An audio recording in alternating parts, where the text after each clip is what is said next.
नमस्कार साथियों, मैं सीमा गुप्ता आज आप सभी के बीच समीक्षा अधिकारी, सहायक समीक्षा अधिकारी प्रारंभिक परीक्षा में नोट्स बनाने के क्रम में करंट अफेयर से संबंधित नोट्स पर मैं चर्चा करने वाली हूँ कि किस प्रकार से आप करंट अफेयर से संबंधित अत्यंत ही महत्वपूर्ण नोट्स अपने मैगजीन में बनाएं, ताकि आप न सिर्फ करंट अफेयर से संबंधित उन तमाम महत्वपूर्ण फैक्ट का आप गहन अध्ययन करें, बल्कि जब परीक्षा आपके बेहद करीब हो तो उन तमाम महत्वपूर्ण नोट्स अर्थात जो भी महत्वपूर्ण पॉइंट है उसका आप रिवीजन बहुत ही सहजता के साथ करके परीक्षा में आए प्रश्नों को आप हल कर सके। तो आइए जानते हैं कैसे नोट्स बनाएं।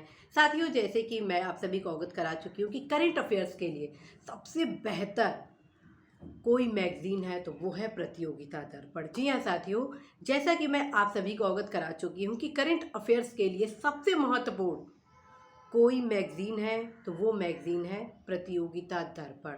और लास्ट मोमेंट में आप सभी को घटनासार और घटना चक्र के दृष्टि जो वार्षिकी होता है उसका अध्ययन करना है, ताकि आप करंट अफेयर से संबंधित रिवीजन के माध्यम से जो छूटे हुए तथ्य हैं उसको आप घटनासार के वार्षिकी और पर ये घटना चक्र के दृष्टि से अवगत हो सके, संपूर्ण कर सके। तो आइए जानते हैं प्रतियोगिता दर्पण से नोट्स कैसे बनाएं। साथियों, सबसे पहले मैं आप सभी को अवगत कराऊंगी कि प्रतियोगिता दर्पण आप सभी कम से कम मान लीजिए आपका एग्ज़ाम 1 अगस्त को हो रहा है, ठीक है, तो 1 अगस्त से बैक होइए और 1.5 साल तक के मैगज़ीन को आप कलेक्ट करेंगे। कई लोग आपको यह कहेंगे कि आप बस 6 माह का ही करंट अफेयर्स पढ़ें, या कई लोग ये कहेंगे कि आप 1 ईयर का करंट अफेयर्स पढ़ें ताकि आपका 90% क्वेश्चन करंट अफेयर्स के टोटली आ जाए। लेकिन साथियों, आपको 100% की तैयारी करनी होगी और 10% क्वेश्चन आपके पिछले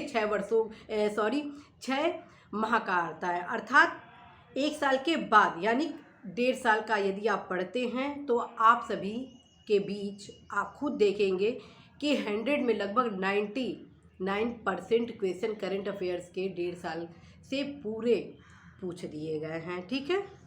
अब बाकी 2-3 ऐसे करंट अफेयर्स के क्वेश्चन होते हैं जो न्यूज़पेपर से या अन्य किसी सोर्सेज से पूछे जाते हैं, जिसके लिए बहुत ज़्यादा परेशान होने की ज़रूरत नहीं है। आप रेगुलर समाचार पत्र पढ़ेंगे तो वो जो 2-3 क्वेश्चन होंगे उसे भी आप सॉल्व कर लेंगे। तो आइए जानते हैं सबसे पहले नोट्स कैसे बनाएं। उसके बाद कुछ महत्वपूर्ण मैं टिप्स भी बताने वाली हूँ कि किस किस पोर्शन से सर्वाधिक क्वेश्चन आपके करंट अफेयर्स से पूछे जाने हैं, ठीक है। और वो भी बताऊंगी कि कितने माह का आपको पढ़ना है और कितने माह का कितना पढ़ेंगे, कैसे पढ़ेंगे तो आपका कितने क्वेश्चन फंसेंगे, आदि तमाम टिप्स आज मैं आप सभी के भी बताने वाली हूँ। तो साथियों, नोट्स कैसे बनाएं, जैसे मान लीजिए आप मार्च या अप्रैल का करंट अफेयर्स प्रतियोगिता दर्पण का खरीदें, ठीक है। खरीदने के साथ आप क्या करिए, पहले स्टडी में ही, पहले रिवीजन में ही जितने आपको महत्वपूर्ण फैक्ट प्रतीत हो रहे हैं उसको आप हाइलाइटर से हाईलाइट करते जाइए, ठीक है, ताकि तुरंत पढ़ने के बाद उसको जितने भी हाईलाइट किए उसको रिवीजन कर सके। ये मान के चले कि जितना आप हाईलाइट कर रहे हैं उसे आप किसी नोट्स में आप नोट कर रहे हैं, ठीक है।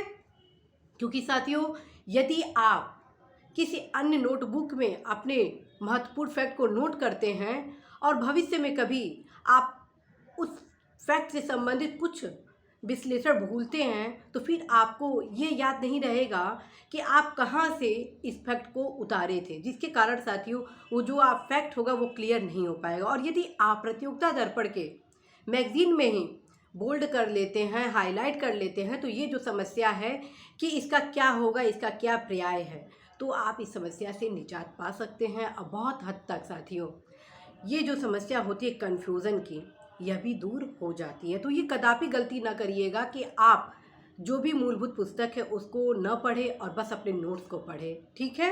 क्योंकि बहुत बार ये होता है कि कन्फ्यूज़न में आते हुए क्वेश्चन हम गलत कर देते हैं। ऐसी स्थितियों में साथियों यह उचित बिल्कुल नहीं है कि आते हुए क्वेश्चन को हम गलत करें, ठीक है।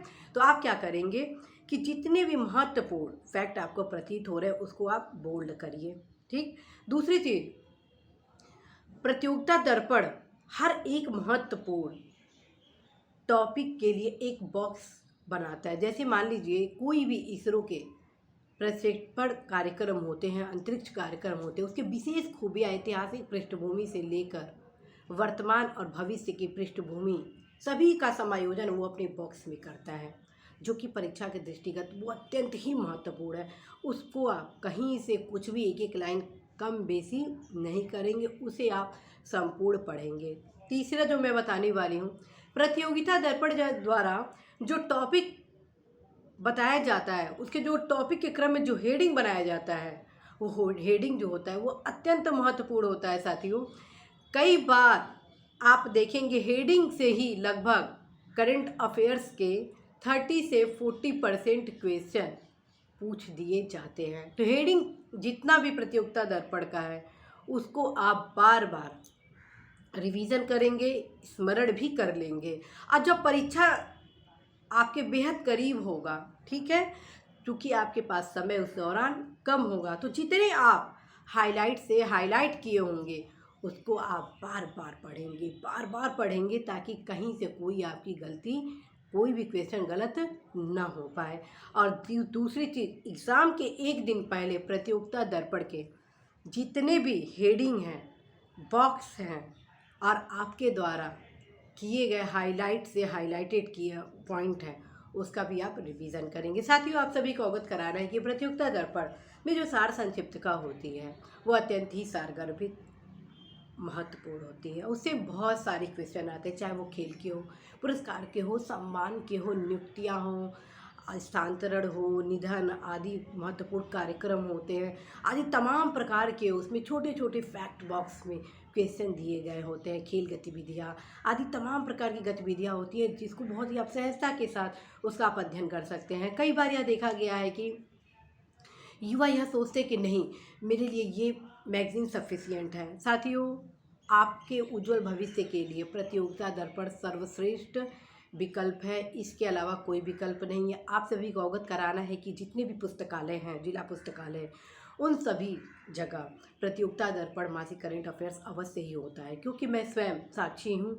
मैं जब सिविल सर्विसेज की तैयारी करती थी तो मैं स्वयं जिला पुस्तकालय में प्रतियोगिता दर्पण का अध्ययन करती थी और उसके जो भी तमाम महत्वपूर्ण जानकारियाँ होती थी उसको पढ़ती थी और स्वयं बाहर से फिर मंगवाती थी, क्योंकि समय पर मेरे वहाँ प्रतियोगिता दर्पण नहीं आ पाता था। तो लेकिन मैं जिला पुस्तकालय में समय पे आ जाता था, क्योंकि वहाँ पर बुक होता है। और दूसरी चीज़ ये भी बता दूँ आप सभी को, प्रतियोगिता दर्पण यदि आपके गांव शहर में नहीं मिल पा रहा है तो आप इसे बुक भी करा सकते हैं, ताकि आप इसका नियमित रूप से अध्ययन कर पाए। साथियों, कहा जाता है कि काइडिंग थ्योरी को यदि आप अपनाएंगे तो बहुत कठिन लक्ष्य भी बहुत ही सहजता के साथ आप प्राप्त कर सकते हैं। तो आप अवश्य ही प्रत्येक माह के स्टडी के क्रम में प्रतियोगिता दर्पण को शामिल करें, अवश्य ही पढ़ें। निश्चित रूप से साथियों आप सफल होंगे। मुझे पूर्ण भरोसा है साथियों, आप सभी के उज्जवल भविष्य को लेकर कि आप जरूर सफल होंगे। साथियों, जो भी आप सभी को समस्याएं हो रही अध्ययन सामग्री के क्रम में, वो आप अवश्य मुझे बताएंगे। करंट अफेयर्स के संबंध में आज मैं जानकारी इसलिए दी क्योंकि अभी तक मेरे द्वारा सामान्य अध्ययन के महत्वपूर्ण नोट्स बनाने के क्रम में आप सभी के बीच इतिहास का बताया गया, भूगोल का बताया गया, विज्ञान का बताया गया, कृषि का बताया गया, पर्यावरण का बताया गया, राज्य व्यवस्था का बताया गया। उसी क्रम में आज आप सभी के बीच करंट अफेयर से संबंधित नोट्स कैसे बनाएं आदि तमाम जानकारियाँ दी गई। साथियों, आपके पास समय कम है लेकिन सफलता के लिए समय पर्याप्त है। इस समय को आप बहुत ही साइंटिफिक वे में लेके जाइए ताकि आप सभी अवश्य ही सफल हो। और मेरे द्वारा आप सभी के बीच अप्रैल से टेस्ट सीरीज भी आरंभ किया जाना है। आप अवश्य ही उस टेस्ट सीरीज को ज्वाइन करेंगे। वह टेस्ट सीरीज इसी यूट्यूब चैनल पर आप सभी के बीच होगा, निःशुल्क है। मेरे द्वारा जो भी क्लासेज, गाइडेंस आदि दिए जाते हैं वो टोटल निःशुल्क दिए जाते हैं। प्रत्येक शनिवार को अगले सप्ताह से आप सभी के बीच निबंध के क्लासेज अर्थात क्लासेज भी शुरू किए जाने हैं, साथ में निबंध के टेस्ट सीरीज भी लाए जाने। एक टॉपिक आप सभी को निबंध दिया जाएगा जो कि समीक्षाधिकारी, सहायक समीक्षाधिकारी मुख्य परीक्षा 2021 के दृष्टिगत अत्यंत ही महत्वपूर्ण होगा। यदि आप उस 21 टेस्ट सीरीज में पार्टिसिपेट कर लेते हैं तो 100% साथियों उस टेस्ट सीरीज से बाहर आप सभी का क्वेश्चन आने की संभावना निबंध की नहीं होगी। आप अवश्य ही बेहतर महसूस करेंगे यदि उस टेस्ट सीरीज को आप ज्वाइन करते हैं। तो आप अवश्य ही, जैसे ही आपके बीच टेस्ट सीरीज आता है निबंध से संबंधित, वैसे ही साथियों आप सभी निबंध लिखेंगे, क्योंकि यदि मेरे द्वारा क्लासेस अपलोड किए जाएंगे 12 और 2 बजे के बीच दोपहर में, और शाम 6 और 7 बजे के बीच जितने लोगों के आंसर आ जाएंगे ईमेल पर, अर्थात nayapahal@gmail.com पर, उन्हीं के बस जांच किए जाएंगे, क्योंकि वह आपकी गंभीरता, वह आपकी इस परीक्षा के प्रति समर्पण का प्रतीक होगा। और जो गंभीर होंगे उनका उत्तर व्यक्तिगत रूप से ईमेल के माध्यम से अवश्य ही दिया जाएगा। इसी आशा, संदेश, विश्वास के साथ साथियों, मैं सीमा गुप्ता आज आप सभी को पुनः ढेर सारी शुभकामनाएं देती हूँ कि आप अवश्य ही अपने जीवन के लक्ष्य में, आप अपने जीवन की खुशियों को अवश्य ही पूरी करेंगे। नमस्कार।